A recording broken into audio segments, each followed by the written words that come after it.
नमस्कार जन उत्तर प्रदेश में आपका स्वागत है। मैं हूं आपके साथ भानु दीक्षित। खबरों की तरफ बढ़े उससे पहले आपको सीधे लिए चलते हैं महाराष्ट्र, जहां मुख्यमंत्री उद्धव ठाकरे इस वक्त फेसबुक लाइव पर हैं। छत्रपती शिवरायाच्या रायगडला निधी देऊन ते जे काही काम आहे ते पुढे चालू ठेवण्यासाठी म्हणून एक सुरुवात केली। हा एक योगायोग होता।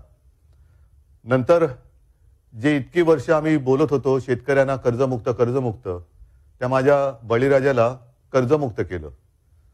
आता सुद्धा पीक विमा योजनेची जे बीड पॅटर्न आहे ते सुद्धा आपण करून घेतले।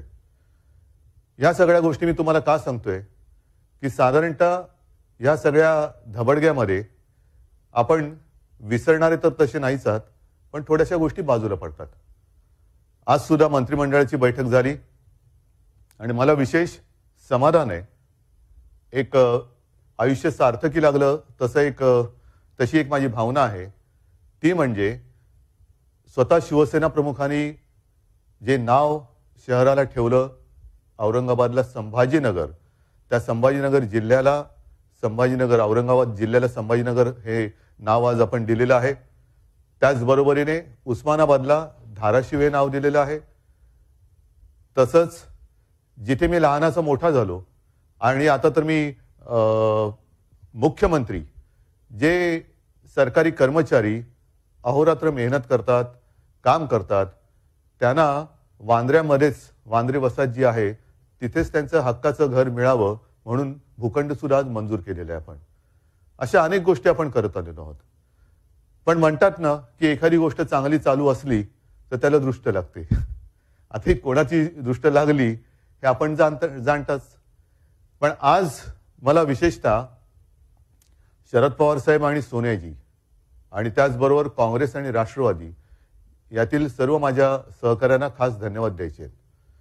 आज सुद्धा मला आनंद एका गोष्टीचा झाला, त्या नामांतराचा मी तुम्हाला सांगितलं, पण खेद एका गोष्टीचा झाला, दुःख एका गोष्टीचं वाटलं की ह्या ठरावाच्या वेळेला मंत्रिमंडळाच्या बैठकीमध्ये मी, आदित्य, अनिल परब आणि सुभाष देसाई केवळ फक्त 4 शिवसेनेचे मंत्री होते। बाकी सगळे मंत्री तुम्ही जाणता।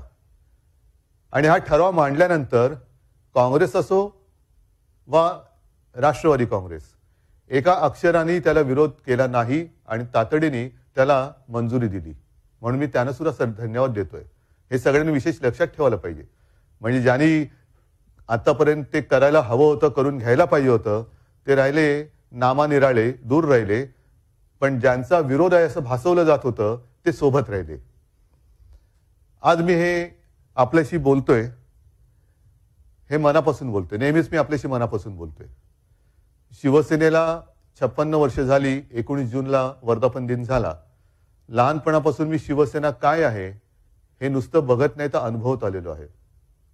साधी साधी माणसं, कोण रिक्षावाले, कोण टपरीवाले, अगदी तुम्हाला आश्चर्य वाटेल काही हातबट्टीवाले सुद्धा, त्यांना शिवसेना प्रमुखांनी चांगल्या मार्गावरती आणलं, नगरसेवक बनवलं, महापौर बनवलं, आमदार बनवलं, खासदार झाले, मंत्री झाले, मोठी झाली माणसं मोठी झाली।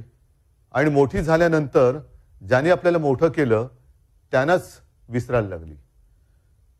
ज्यांना आजपर्यंत मोठं केलं, ज्यांना सत्ता आपल्याकडे आल्यानंतर जे काही देता येणं शक्य होतं ते सगळं दिलं, आज सुद्धा ज्यांना जे देता येईल ते सगळं दिलं, ती लोक नाराज।